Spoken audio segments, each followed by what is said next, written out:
Hello दोस्तों, मैं सरला Yadav SY Hindi platform पर एक बार फिर से आप सभी का हार्दिक अभिनंदन करती हूँ। और बच्चों के काफ़ी सारे कमेंट्स आ रहे हैं, देखकर बहुत खुशी भी हुई है। सारे पॉजिटिव कमेंट्स ही मिले हैं और मुझे नहीं लगता था कि बच्चों का इतना प्रेम और स्नेह मुझे मिलेगा वीडियो को देखकर।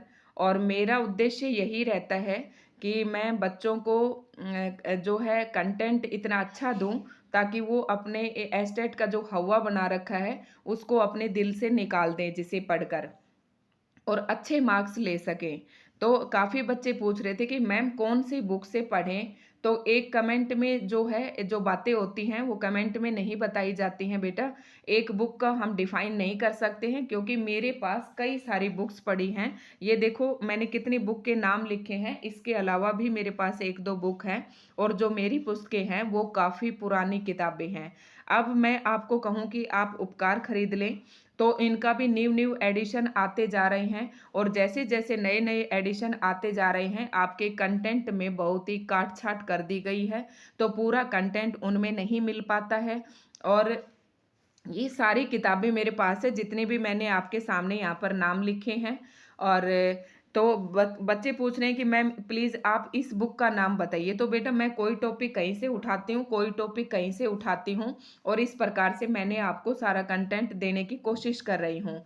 लेकिन मुझे लगता है कि अब तो बहुत ही कम टाइम दिया है बच्चों को और आज ही मैं इस पर वीडियो बना दूँ ताकि बच्चे इधर उधर ना भटके और इस भ्रम में भी ना रहें कि मैम बताएगी बताएगी। मैं किसी का भी टाइम वेस्ट नहीं करना चाहती क्योंकि केवल आज से आपका एक ही महीना बचा है और पीजीटी वालों का भी तो एक महीने में से एक दिन कम हो चुका है। तो देखो अभी मैंने एक दो वीडियो और भी डाल दी हैं कि सिलेबस में आपको क्या पढ़ना है, कहाँ से पढ़ना है और कैसे पढ़ना है। फुल डिस्क्रिप्शन के साथ मैंने आपको बता दिया है। उस वीडियो में टीजीटी का अलग से बताया है, पीजीटी का अलग से बताया है, कहाँ से पढ़ना है। तो आप वीडियो देख सकते हैं। ये भी पूछ रहे थे बच्चे और साथ में पूछ रहे थे बुक के बारे में। तो बेटा आप उपकार की बुक खरीद सकते हैं, ये भी अच्छी है। आप और उसके बाद ओंकार नाथ की आप खरीद सकते हैं। अब देखो मैं क्यों एक बुक सजेस्ट नहीं कर रही। टीजीटी वालों के लिए अलग से बुक होगी, पीजीटी वालों की अलग से बुक होगी क्योंकि आप भगवान करे आप सबका एस्टेट क्लियर हो जाए। और जब आपका एस्टेट क्लियर हो जाएगा, क्वालिफाई हो जाएगा, उसके बाद जब आप स्क्रीनिंग में बैठेंगे तो आपको ऑब्जेक्टिव चाहिए। फिर आप जब पीजीटी सब्जेक्टिव में बैठेंगे तो आपका ऑब्जेक्टिव वाली बुक से काम नहीं चलेगा, उसमें आपको फुल डिस्क्रिप्शन में चाहिए, फुल डिटेल वाली बुक चाहिए। तो बेटा मैं तो कोई भी एक बुक सजेस्ट नहीं कर सकती। हाँ आपकी हेल्प के लिए इतना कर सकती हूँ कि हिंदी साहित्य के लिए आप अशोक तिवारी की बुक खरीद सकते हैं। हिंदी साहित्य आपको इसमें संपूर्ण मिल जाएगा लेकिन इसमें आपको भाषा वाला चैप्टर शायद नहीं मिलेगा। ठीक है, तो ये मिल जाएगा आपका। उसके बाद आती है उपकार की, ओंकार नाथ की आप ले सकते हैं। अब ओंकार नाथ की अगर आप बुक खरीदते हैं तो इसमें जो व्याख्या है किसी भी टॉपिक की वो बहुत ही कम है। आपको लीनियर क्वेश्चन यहाँ से मिल जाएंगे। उसके बाद प्रतियोगिता साहित्य सीरीज की बात करूँ तो ये भी पुस्तक है, काफ़ी बच्चे इसे पढ़ते हैं और मैंने भी इसे पढ़ी थी। मैंने उपकार भी पढ़ी और मैंने यूजीसी नेट में ओंकार नाथ भी पढ़ी। और हिंदी साहित्य के जो मैं टॉपिक उठाती हूँ वो अशोक तिवारी वाली बुक से उठाती हूँ। और एक बुक और पड़ी है मेरे पास, उसका भी मुझे नाम भी याद नहीं आ रहा है। तो इतनी सारी किताबें मेरे पास हैं, आप चाहें ये सारी खरीदें या कोई एक खरीदें। और इन हर एक पुस्तक की क्या विशेषता है मैंने ये भी आपको बता दी है।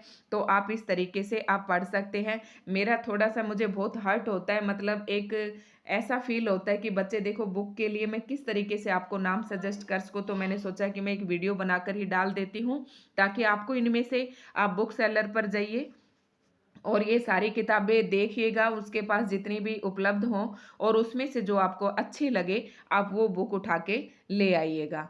ठीक है, तो न्यू एडिशन आ रहा है, आप जितना हो सके पुराना एडिशन मांगना ताकि उसमें आपको कंटेंट ज़्यादा मिल सके। ठीक है, और आजकल जो न्यू एडिशन आ रहे हैं देखो मैंने तो इतने देखे भी नहीं हैं लेकिन उनमें कम ही मिलता है। तो आप देख लेना, आपको जो अच्छे लगे वो आप खरीद लेना।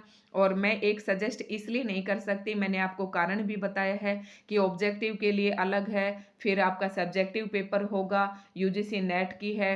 तो कई क्योंकि मैं तो ये कहती हूँ कि आप व्याख्यात्मक रूप से हर चीज़ को पढ़िए, ताकि आप एस्टेट क्लियर करेंगे, उसके बाद आपको एचएससी और एचपीएससी आपका ऑब्जेक्टिव लेंगे जब वैकेंसी निकलेंगी, ठीक है? फिर उसके बाद आपका सब्जेक्टिव भी होगा और यूजीसी नेट में भी यही पैटर्न कर दिया है एचपीएससी ने कि पहले आपका आप नेट क्लियर कीजिए, उसके बाद आपका ऑब्जेक्टिव होगा, फिर सब्जेक्टिव होगा और फिर इंटरव्यू होगा। तो आपको इनमें से जो इन बुक की विशेषताएँ थी वो मैंने आपको बता दी है। अब आपका जो मन करे वो आप बुक खरीद सकते हैं। धन्यवाद।